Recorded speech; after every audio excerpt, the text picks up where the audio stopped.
Welcome back to the Moontalk streamcast. Happy International Day for Failure, man. October 13th? October 13th, man. International Day of Failure. Who comes up with this? I don't know. Does every day of the calendar have a International Day of? Or a National Day of? There's something obscure every day. Like I feel like it was like Twin Day last week or something. Also, how is Columbus Day and Indigenous People Day the same day? I don't know. It doesn't really make any sense to me. That was a marketing thing. Yeah, right? They flipped that. Freaking Hallmark. They tried. Did you hear Greg Popovich talk about that? No, what happened? It was bad. Is it a clip? Yeah. It was bad, like he was tearing up Columbus Day. It's like why why we're still doing this? Yeah. And then he's like, I think it's funny that since we switched to Indigenous Peoples Day, people have to work. Right. So but on Columbus Day, you get off. That's how it used to be. That's why the U.S. Post Office isn't open on Monday. Yeah. Wow, that's jacked up. That is weird. That's as dumb as the Rooney Rule. For real. Some of these, like, what? It's a lot. But it's for another day. They should do International Failure Day for Columbus Day instead, I feel like. Seriously. We're changing that. Move it up a couple days. Yeah, because that doesn't make any sense. Seriously. Yeah, you know what was around in the time of Columbus? What's that? Art. Oh, yeah. There's my segue into. Speaking of that, though, for real, I think next month is Art Basel.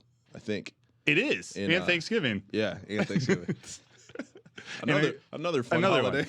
No, but Art Basel is there because women, World of Women are having their huge gala in Miami the week or weekend of Art Basel. Ooh, do we have to go? Can holders get in? I think there's a raffle. Like we have, there's a set amount of availability. Okay. And it's all holders, but I think there's a raffle of the 10,000. Like, okay. I just don't think they can hold 10,000. Maybe 1,000 plus ones or something. You know how I feel about Miami. So if there's a chance that we can get in, I love Cuban sandwiches. I love me some Cuban sandwiches. But in Colorado, I believe it was the. Oh man, where was my note? Here we go. Shout out to Colorado. Man won excuse me, so I can clip this later. A man won first place. He won first place at the Colorado State Fair's art competition with a piece of work he made using text-to-image AI generator Mid-Journey. Okay. So this guy won a traditional art competition with a AI-generated piece of art. Okay. And it created a little bit of a stir from the traditional artists who were also in the art fair in the competition. That's just what I was going to ask. Versus him, it's this new wrinkle into art. What is art? What is art? You know, the computer created it. It wasn't him, but I have no idea how to code or create generative art. I think the right phrase is, but it takes skill. It takes talent. My brain doesn't go how it relates in a creative way, but I know you got to be creative in however these artists are putting it together. For sure. So for this contest, I'm sure it was not regulated like what kind of art you could bring to the table. I don't believe so. Okay. So then to me, that's fair game. Yeah. Like if it's a painting contest and he does that, then sure. Like you're out, buddy. But no, 100%. If there's oil paints or if there's a certain category where digital art isn't allowed, that's another thing. Yeah. But it was just interesting in this, especially in Colorado. It's like, all right, now there's this beef, or at least this story is now being told of what is art. So did he get a bag for that? Did he win? I don't remember. I think he must have won something. Okay. I don't know for sure. Correct me if I'm wrong. Colorado, we just said like a couple streamcasts ago that they were the first to accept Bitcoin as taxes. Yeah. As payment for taxes. So they might be the first to accept it. I didn't even put that together. Art. Seriously. Digital art. But seriously. I imagine we're going to see that start popping up once more valuable art comes into question, or more valuable digital art, NFTs. Because that's kind of where my mind is going. Like, okay, I created this digitally, but it happens to be on a canvas. Is it more valuable than somebody who did a painting or pastels or whatever you do minus the computer? Right. Like, how is that valued versus real art that was conducted? You know what I'm saying? Oh yeah. It's an interesting dynamic, I feel like. Yeah. So Can't admit to reading many books in my life, but one I read recently, 12,000 ton stuffed shark. I'm butchering the name. I'll put a little clip and the post edits, but it was really interesting. It was about this art piece, it was literally a 12,000 pound stuffed shark that this curator put together. It was a piece of art sometime earlier in the 20th century. Okay. But it created this first, I think in the traditional art world, the first dialogue between like, is that art? Like, how is that art versus something we're drawing or painting or something? It was really interesting. It actually was really, really interesting. Yeah. Even like Art Basel, like it's turned into like, for at least what I've seen, like half like tangible art and half NFT like conversations and reveals and new projects popping up there. Like it's shifting in these spaces that traditionally it wouldn't be accepted or anything like that. So. Like the Museum of Modern Art, MoMA in New York. Did you hear that they have plans and are starting the process of selling between $70 and $100 million of their traditional masterpieces, their traditional artwork, like Picasso's and Rembrandt's, like big pieces, in order to raise money to buy NFTs. Wow. To buy digital art. All the headlines actually say NFTs, but NFTs, digital art. Wow. So that's crazy. They realize there's something coming, and they're liquidating $70 to $100 million for this. With Picasso's too. Mm-hmm. I had them all listed. They were like, I don't know all the like famous art. Yeah, the premiere. Yeah. Like I had to do some research on Vermeer, who we're going to talk about right after this, but it was wild. I mean, we saw a couple months ago, Christie's and Sotheby's, they sort of started doing this. Mm-hmm. They included VeeFriends and other NFTs in their auctions, including You're Gonna Die Fly. Yay. That Gary Vaynerchuk had, I think it was Christie's. He had You're Gonna Die Fly, which is an NFT that you, AG, own as part of the Series 2 of the VeeFriends collection. But the Series 1 original drawing that Gary drew, the physical copy was submitted to Christie's for their auction and went for $200,000. Wow. $200,000. Went for $200,000? Yeah. Because if I remember correctly, it was kind of just like a dot and then just like a path, a fly. Yeah. Fly. Very bare, very basic. $200,000? $200,000. Shit. But it was cool. Like the physical piece representing an NFT in an auction with these new digital artworks. It was a really odd, interesting experience. I'm interested to see what they're gonna do moving forward. Like, okay, we're selling off like our famous art. Like, are they gonna come out with their own project that has some sort of like these museums? Yeah, like that's a good question. Or are they going to like hold NFTs in a digital space in the museum? Because like, what are they gearing up the capital for? That's what I'm trying to like. There has to be an experience. Yeah, especially the MoMA, especially these famous museums. If the people who would normally go in there and look at art on the wall aren't going to go look at a screen of art on a wall. Right. So what is the experience of like going to be for those people coming in? And also the NFT maxis who are comfortable with the digital on the wall. How do you bring them over to the traditional fancy stuff? The physical place, because like we were talking about last episode, like you can create your own gala. Mm-hmm. Like you don't have to go anywhere. So I'm gonna stick to that one because like you're just not gonna sell an original Picasso painting for no reason. There's definitely some thought behind where that's gonna go, where the capital is gonna be allocated to. I'm just all the vagueness that they're revealing. Yeah, you don't sell $100 million of those pieces without knowing what you're about to do, unless you just wanted to come up. But I mean, these are historic pieces, so in a historic place, the MoMA. What they did say, and they were very vague about everything. They don't have any sure plans yet, blah, blah, blah. But I'm sure they do. I'm sure they do. Must. It's just not public knowledge right now. They must. They did say they're considering launching their own streaming channel as well as hosting a series of virtual exhibits and video conversations with creators or collaborators also in universities to offer online courses. There's where some of the capital is going. They're trying some stuff. They're trying. That's true. That's true. They're trying some streaming stuff. wars. Are they entering streaming wars? Maybe. I think everyone. Are we entering streaming? Are we in streaming wars? I don't think we're in streaming wars yet, but once we get a couple more subscribers, we might be there. We're in streaming wars with Bobo Schadmeyer. Our boy Bobo. Yeah, whoever's going to stream the Super Bowl, they're going to win the streaming wars. I don't know who is going to be. Amazon. Do you watch Thursday Night Football or do you boycott it? I watch it. Yeah. But it has been a weird experience because sometimes I'm out with my clients and they want to watch Thursday Night Football and they don't have Amazon at the bars. You can't stream it at the bars. You have to call, and there's only certain bars who have it, which I think is kind of weird. I know I'm going on a side. No, I asked you. This is part of the experience, whether it's football or art or baseball. I get it if you don't have it week 1, but it's week 5, week 6, and you guys still don't have Amazon. That's come on, people are trying to drink some beers and watch the game. You got to imagine if you own a bar, you would want to take advantage of that.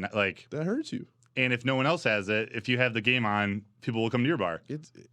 I can't wrap my head around it. Another side tangent. Before the season started, did you see that they were like, "Oh, this is the new football," and it was like this skinny Amazon football, and these Matthew Stafford had one, and he could toss it 100 yards. Oh, really? Yeah, they're like, "This is a new NFL regulated ball," and so my brother sent it to me, and I'm like, "For real?" I believe. Was it a joke? It was a joke. Oh, okay. I'd be like, they can already slang it. Yeah, but they could throw this thing 100 yards. Dang. Remember another tangent? Remember those old ESPN commercials where it's Michael Vick throwing the football out of the arena? Or is LeBron James taking jump shots from the other baseline? Yeah. That's what I'm picturing with Matt Stafford and this stick. Apparently it was a real situation, and I believed it. Crazy. Stupid. Hey, let it fly. Quick little tidbit, a little investigation that I put together. Okay. There was this guy. He's kind of an important guy, but a guy I started following around those Christie's auctions. His name is Noah Davis. Okay. He was the head of digital sales at Christie's. So his name kept popping up when they were talking about all this digital stuff going in the auctions. Real quick, can you just remind everybody what Christie's is? Oh, yeah. Christie's is an auction house. Okay. And I think traditionally auctioned vintage or I don't know the right terminology, vintage art, really traditional. They would auction off the Picassos, the famous stuff that most of us can't afford. Cool. Yeah. Right. I don't know who. Yeah. So it's like Christie's, Sotheby's, they're like auction houses for these big museums almost, and individual artwork. He was just a really cool guy. Listen to him on Twitter Spaces, really well spoken. He's young, but the way he could describe this art world was really interesting to me. I just kind of latched onto him. He announced in June that he was leaving Christie's, where he had been for several years, and building up this personality, building up this sort of following of his work for Christie's. He went over to become Yuga Labs brand lead for CryptoPunks. Oh my God, Yuga Labs making these moves. Yes. So interesting. Now I'm trying to think.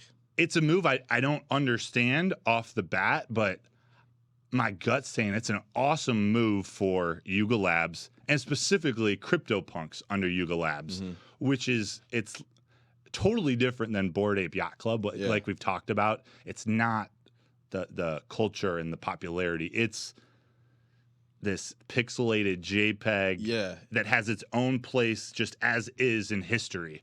So it was kind of like the inception of NFTs. This is what this is. It has no utility. Yes.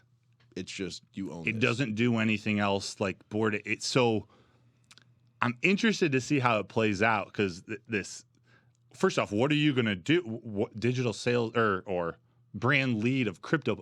If they're not supposed to do anything and they're just supposed to sit there almost, what is a person what's his job now? Right. But I imagine he's going to figure it out. It's cool that someone like that is now in that spot. If you know what I'm trying to say. Yeah, it's such an intriguing use case. Even CryptoPunks itself, it's so popular for for what reason? You know what I Right. mean? Like, it doesn't do anything. But like Visa sold off a portion of their company to buy some, and like Jay-Z put it up as his profile picture. Like because I think you could get them for free when they first came out. Yeah. Yeah.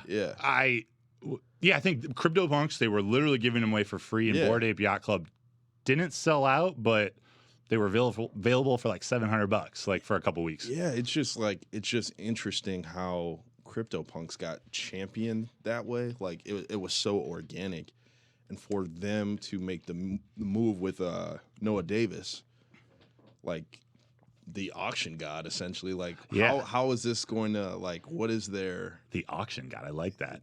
What is their, you know what I'm saying? Like I'm like, I can try to, like, I don't know, figure out different plays that they might do, but I can't think of anything. Yeah. Like, that's just because Bored Ape Yacht Club, they brought in Guy Osiri to manage their brand, to do all this, like put the brand out in front of as many eyes in whatever way they're going to do. CryptoPunks is the complete opposite. So what is it? How's it going to play out? It's interesting. Does that end up in MoMA? Does that end up in a modern museum? Or that might be the tie right there, right? I Or don't do know. they just go for the Beebles? You know, the $100 million digital art. I don't know. Hopefully, Yuga Labs passes the SEC investigation. And that's why it's so important. Yeah, because it's like, did this kind of just happen at the same time, really, or in the same ballpark, or Yeah. I want to say in the last month. Okay. You know, or definitely this summer. I think it was literally in the last month or two that. Yeah. Well, I guess they just announced the Yuga Labs investigation, and the MoMA was in the last week, so it literally might be October. Wow. Could be 2 weeks. I wonder how the people at Yuga Labs are, like, feeling right now. Like, confident, like our shit is secure. Like, depends if they sold any of their assets when the market was up. No, but I would love, we've talked about just wanting to be a fly on the wall in some of these rooms. Yeah. Like, what are the conversations happening? Even as a holder, like, are you kind of freaking out right now? Like, because if I was a Yuga Lab holder? Yeah, like if I put, I don't know, $200,000 to get a Bored Ape, or $400,000 for a CryptoPunk right now, or a few months ago or a year ago, or whatever. Might be able to get 250. Yeah, whatever it is. Whatever the amount is, and they don't pass the investigation, how does that affect holders? Because I don't know if they're considering selling right now. I don't know what I would do. Would not passing the investigation mean that they're a registered security? Like, would not passing it give it like a currency validation? You know what I'm saying? I don't know. Like, you guys are this, so we have to fine you or regulate you. Right. It's gonna be True. wild. That's a, you know what I'm saying? That's a different, I can appreciate that angle, because weird. But as a holder, and regardless of the SEC investigation, this is a good exercise in thinking long term, and roll with this with me for a second. Yeah. But like, for talking about Bored Apes and CryptoPunks, for Bored Apes to be successful, they have to stay cool. Like, they have to put in work. Yes, constantly, all the time. Collaborations, brand building. Like, you're messing with culture. We talked about Kith on the last few shows. Mm-hmm. Supreme. Like, it's not easy to build a brand for over the long term. For longevity, yeah. Based on that, people do it and it's there, but like, you have to work hard, constantly, and constantly change and constantly evolve. Think about what was cool 10 years ago, and everything's being flipped on its side right now. Like, things are going to change rapidly, so they've got to stay on top of that all the time. CryptoPunks on the other side. So actually, as a holder, I'll jump to CryptoPunks on the other side. Mm-hmm. There's no work needed to go into making it what Managing it is. Yeah. Its provenance, its simplicity is its value. Right. And that's how they came out too. Like, it wasn't promising anything else. Hey, this is essentially just a picture. Mm-hmm. Exactly. No promises. Yeah. Why are these worth $1 million? Why are people paying these prices? So if you're paying if you paid $500,000 for a Bored Ape, and now you're over here and it's $150,000, $200,000, I don't think it's going to be as easy to go from $200,000 to $500,000 now. Back, Like, yeah. I think that's going to require a lot of work. Yeah. Maybe something happens where it spikes, but like, that's a lot of money. It was that money was changing hands so fast at the top. Like, things were going for hundreds and thousands of them are going for $500,000. So just like, that's what they're going for. Absolutely nutty. Not happening anymore. So to get back to that level, they got to put on a show. They have to grind. Yeah. This SEC situation could help that, to your point. Yeah. Like, it could put Microsoft. I mean, like we were just talking about it. It's pretty big for the whole Web3 community, this entire situation. So I didn't know how I'd feel if I was a holder. Like, Yeah. It would be scary. How would you feel if you were a CryptoPunk holder a year ago before they announced that Yuga Labs was going to take it over? Like, do you feel now, does that worry you? Would that worry you at all? Because this was part of the debate. So at the time when it happened versus now, or So now, like if you held a CryptoPunk before Yuga Labs bought the IP, bought the company, however that transaction went down, does that acquisition affect how you think about it at all? Are you worried about how so? Just because of what the project was based on, it was kind of based on nothing. And so like it was the inception of Web3, NFTs, like it does nothing. And you have the IP, you guys do whatever you want with it. With Yuga Labs and their track record with Bored Ape and what they're trying to do, some of these partnerships, like we'll talk about Rolling Loud in a second. We've already talked about it in the past. Some of these artists are using their Bored Apes in certain situations and things like that. I would be concerned because that's not the project that I bought into originally. Now it could be something different. Like they could, like they own it now. They could start putting utility on it, which could also hurt it. So it was good where it was at. You know what I'm saying? It's like it didn't feel like it makes sense at the time that this monster building type IP with the Bored Apes are now owning CryptoPunks and Meebits. But yeah, it's like you're buying the Los Angeles Lakers and then you show up after a year and then there's the Clippers. Like this is not what I signed up for. Right. That's a good one. That's a good analogy.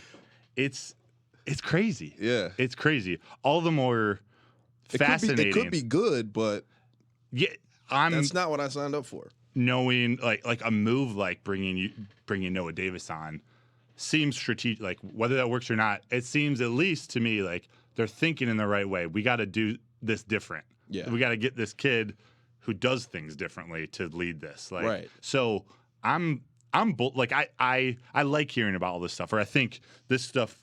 I hope it plays out well. Yeah. I should say. Yeah, and it gives us like future. Well, looking into the future, 2, 3 years, 4 years from now, we're gonna look back at this and understand strategically what happened, which will help us in the future understand. Okay, these are different ways that you can go about utilization with your NFT projects or just running companies. This changes the way people run companies too. Like you're that much closer to the fans or the consumer. Yeah. The buyers. Yeah. So it's like even talking about Rolling Loud, like with their new NFT. True. But I was just thinking of something. We'll get to that in 1 second. But there was a connection to the Vermeer, which is a famous artist, Johannes Vermeer, and we'll just touch on it real quickly. But as you were talking, it actually fits more into this conversation than I thought. So there's this famous artist that the National Art Gallery in Washington, D.C. had, I think it was 4 of his pieces from centuries ago. So he was one of the most significant artists of the 17th century, but much of the Dutch painter's life and practice have remained a mystery until now. So with new technology, conservators, curators, and scientists were able to take this art into a lab and understand more about where it came from. And they found that one of these pieces wasn't actually painted by Vermeer. It was painted through this technology and this investigation. They were able to, they test. They see the difference in the brush strokes and the types of canvas and how it fades and cracks and all the different things that match. They ended up learning a lot about this guy's life, and that he actually had a studio of between like 30 and 35, apprentices. So people didn't know that he really worked with anyone. This gives a new perspective. Maybe he had an apprentice who was trying to recreate his work. Maybe they worked on it together. Yeah, that's what I was going to ask. Does it seem more like a collaboration effort, or it was like imitation by... I think a little bit of both. Okay. And I don't think they know those details, but what was fascinating to me, so the article that I was reading didn't call this a fake. They called it, what did I put? Oh, a misattribution. So they misattributed it to Vermeer, and it had all this value, but instead of canceling the show, I think they found this pretty close before this exhibit was starting. Instead of canceling it, they actually moved forward with it and shared all this details, all the stories about what they found. It's not actually his. Basically, they recreated this exhibit around it not being his, like the story around it not being Vermeer, which was something that was just recently discovered, not known for the last 400 or 500 years. And so, are they calling it like fraudulent, or they're like I guess, how are they marketing? Because you said not Vermeer's, but to me that sounds fraudulent. But it doesn't sound like that's the case, right? And I got, maybe for our next episode, I got to do a little more research into the actual exhibit. That is super interesting. Like, I think it started October 8th and maybe goes through January, so it's brand new. But that's exactly what I would love to understand. How are they marketing this? What are the words are they using fake, or are they using misattribution? Like, what? How are they doing this to keep the value? Like, what's their goal? Yeah, like, how do you value that? Yeah. If it's a misattribution. Like, it's like, that's super interesting. Like, sometimes the error, like the fact that it's could not be his is one thing, but I was wondering if there was that music playing in the background. I wasn't sure if it was. We might be wrapping up here. It's okay. It's International Fail Day. Yeah. We were just doing that. No, that was like, we got into it, but we'll have to come back to the Rolling Loud. But man, hey, art. We're talking about art. Craziness, man. It gets nutty, man. Would you have talked about that a year ago? I probably wouldn't have. Probably not. No. Wait, man. Thanks Episode again, 13. boss.